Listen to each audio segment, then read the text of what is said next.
Oh snap!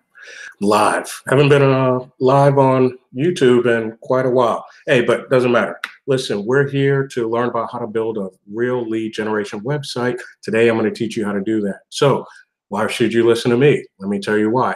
My name is Jaleel, the real deal Mans, and I've been doing websites since 1991. Okay, so I've seen quite a progression over the years, over a few decades, over a couple decades. And I'm realizing that the old process is broken. It's not working. People come into me and they're saying, hey, you know what? I had a website done. It's not doing anything for me. It cost me a lot of money and I don't know what to do. So I introduced this idea of growth driven design, came from a company called HubSpot, and I loved it. I loved it so much. I took their online certification, and now I understand the process. So it makes a lot more sense. Today, I'm going to teach you what it takes to launch a website in a fraction of the time it takes you to do it in a traditional way, right? So, what do we know, right? And I'm referring to my notes. I'm new to this stuff. So, um, I want you to think back about the process, right? There was some sort of uneasiness if you weren't happy with your website, so I want you to think about stuff like, how would you describe the overall experience? What was right in the process? What was wrong? How much time, energy, resources, money did it take to get your website online? And was it launched on time and on budget? After launch, how much continuous improvement has happened to the website. And the truth is, a lot of people don't even think about continuous improvement or a maintenance plan with a website. And that's really important because, without testing your website, just throwing it up there and hoping that, hoping for the best, um, that's not really how to do it. You want to do some continuous improvement. And then, how excited are you to do another website design with the company you initially did it with, right? So here are some of the things about traditional web design that really kind of get in the way, right? There are large upfront costs. When I got to Houston, I moved to Houston, and then what I did was I secret shopped all the competition. So I called up the top 7 people on the Google search when I look for web design Houston basic website, 5 pages. And what happened was I got a broad range. So it was about $800 to $10,000 for a 5 page static website, no lead generation, no nothing. And I'm thinking, man, that's a lot of money. And then, but it's not going to generate anything. There's a large time and resource commitment, a lot of meeting back and forth with the company, trying to find out what's going on. It could really depend. Sometimes there's project delays, unexpected increased budgets. And a lot of people, after all these years, still don't get a prototype of their website before they just dive in. A prototype is kind of a guideline to follow. So, on average, most websites don't have any major updates for a year and a half to 2 years. And that's really sad because as time's going, your business is evolving, your customers are evolving, and nothing has happened with your website, which is your best sales tool, your biggest sales tool, with the most exposure. Nothing is happening there, right? So we need to think about how we can approach website design differently. And as I said in the beginning, that's called growth driven design. So what that does is it does 3 things, right? It minimizes the risk associated with your traditional web design. We just talked about a lot of those things: the costs, project delays, no prototype to go by. It allows you to continuously learn and improve. So if you're building a smaller website and then over time building it out bigger, you're building it based on improvements and what you're continuously learning about your business and what you're learning from your customers, right? So, and then the third thing, the final thing is, as you learn, it's this process is really integrated with your marketing and your sales team. So, depending on if you have those, if you have individuals, one individual does sales, one that does marketing, it's going to bring them together because as you learn what's happening from a marketing standpoint, your sales team really needs to know what's coming down the pipeline and how they should handle it. So, it brings those two together. Now, phase one, right? Phase one, we always want to talk about your strategy, your wish list, and creating what we call a launchpad website, right? So during that strategy process, we kind of figure out what are the performance goals that you're trying to reach. We create persona profiles of the different types of people and the groups of people visiting your website. And that's really important, right? Because any chance we get, we want to make sure that we're able to uh, tailor content on our website so that it's relevant to the person who's reading it. So, for example, if I'm going to sell a small website, that's going to go to one of my small business clients. One of my corporate clients doesn't want to see that page or they don't want to read that page. It doesn't pertain to them. So, by developing personas, you know who you're talking to, you know what they like, what they don't like, what they wish would happen. And then you can build a website around that, which is going to help you get real results. Um, we're going to do website and analytics auditing. So in that, you need to take a look at your website. By that, I mean, those are really big words. I'll break that down. But there's some things like heat mapping tools and other analytical software that'll tell you what people are doing on your website on a daily basis. Were they scrolling to the bottom and clicking on something before they buy? This is what we call marketing attribution. Now, if you're not keeping your finger on the pulse of what's going on there, it's going to be hard for you to make continuous improvements on your website. And then we also do user research. One of the cool things that I use is it's Peak by User Testing. Pretty cool. For free, you can get one or two people come to your website, real people. They look at your website, it's recorded. They're asked a set of questions, and then they give you feedback along with a screen share in real time. So if you're not really sure about how people are actually responding to your website or why they're going away or what's working that's causing you to get sales, that's a great tool to use. So that was Peak by User Testing. So, there's going to be some fundamental assumptions that we're going to make about our users, some things that are going to make some sense. Obviously, if you've been in business for a while, there's certain things that certain assumptions about customers that you know to be true. We want to do our page strategy, right? We want to lay out our page. I bet this is something that a lot of web designers don't really do.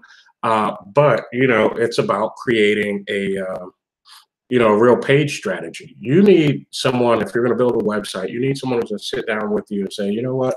Okay, this is my web page. The video is going to go here, a little text here, an opt-in box is going to go here. We're going to put a little more content here with another opt-in box at the bottom of the page.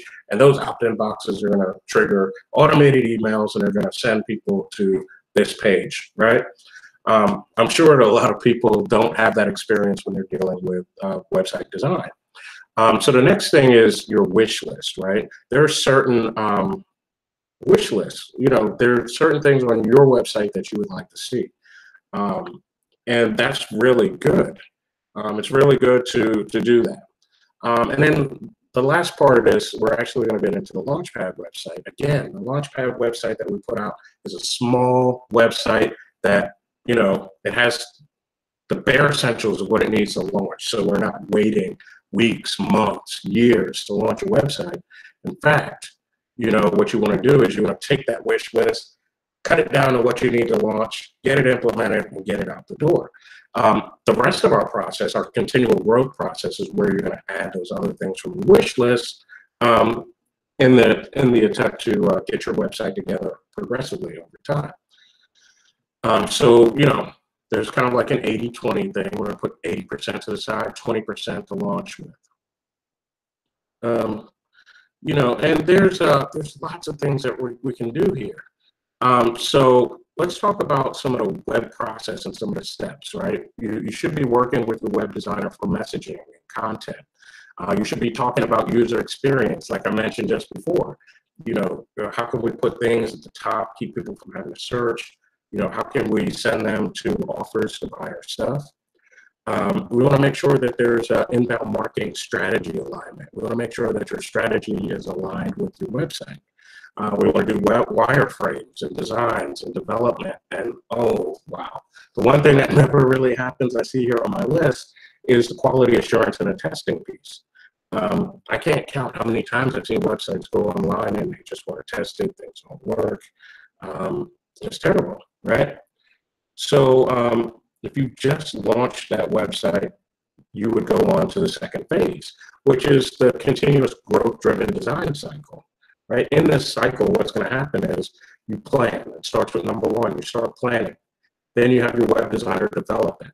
And then after it's developed and launched, you want to learn from that. You want to learn from what's going on your website, make improvements, make changes, and then you're going to transfer that information. You're going to change that information to match.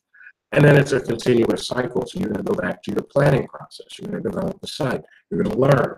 You're going to make changes, and then you're going to plan again. That's pretty much how that revolves around the persona, your person who's your key customer that's going to buy from you.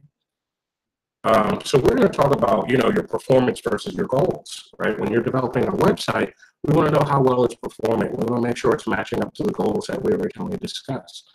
If there's additional data or research that needs to be done, we would talk about it at that point.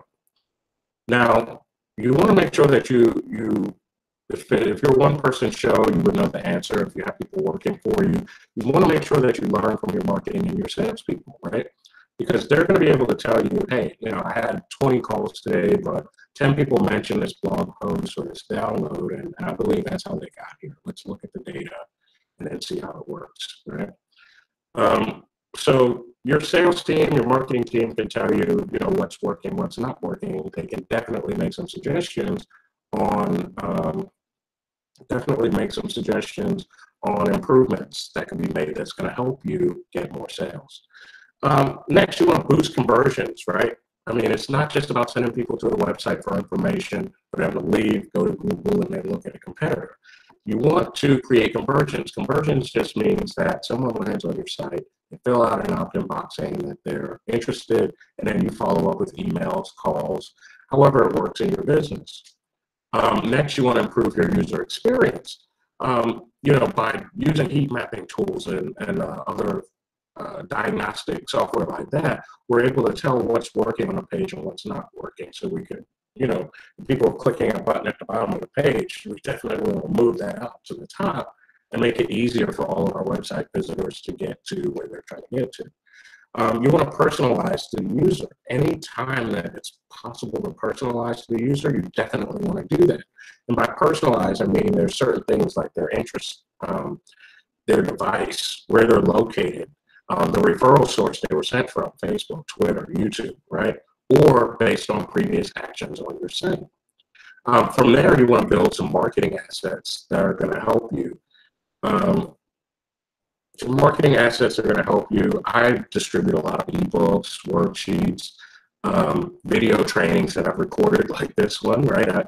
I take these videos, I pull them off of YouTube, put it on my website, and I make that a resource so that people can kind of understand my process, how it works, and kind of give them a little sneak peek into what it's like to work with me.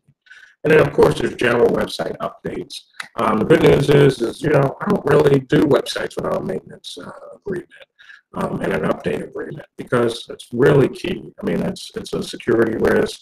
Your site could get hacked if it's not updated. And definitely, I don't want my clients in there messing around, breaking a site, especially if I want them to get out and sell. So we talked a lot about that process and what it looks like. So what we want to do is, again, just to kind of recap, start with a strategy. Don't go out there and build a website, with just on a whim, from a template or from a brochure or just some stuff you made up real quick. Invest the time to plan, to strategize before you spend your first dollar. So basically that strategy and that Launchpad website, you want to get that done in about 30 days. That's reasonable. And then phase two, when we're continually improving, we want to call that about 11 months. So that's a year total. And by doing that, you're able to, over the year, gradually improve your website, make it better. It's based on data, so you're not guessing. And it's going to save you a ton of money. It's going to save you a ton of money. The customers are going to really love it. So if you are interested in knowing more about this process, if you're interested in actually taking the time to strategize and build your own website, something that you can be happy with, then I definitely want you to take that first step and reach out to me. So leave me a comment, like, share, dislike, but tell me why you dislike it, and then from there, I'll be happy to answer any questions that you have here. So I'm thankful that you took the time to stop and listen to me today. I hope the information that you got was helpful. And make sure you subscribe to my channel on YouTube, and I will hit you with more data, more information, and I'm going to school you so that you can make the best possible decisions, make more money, and have an awesome website that's going to make you a lot of money one day. So get away from the old traditional practices of just throwing a website up there, hoping for the best. Let's launch with a strategy in mind. Let's launch fast, and then let's just build up over time. All right, so if you're interested, I've got a link here. Go ahead and click on that if you want to talk to me. I'll be glad to schedule some time with you and help you get the ball rolling. All right, peace out. Got to get out of here.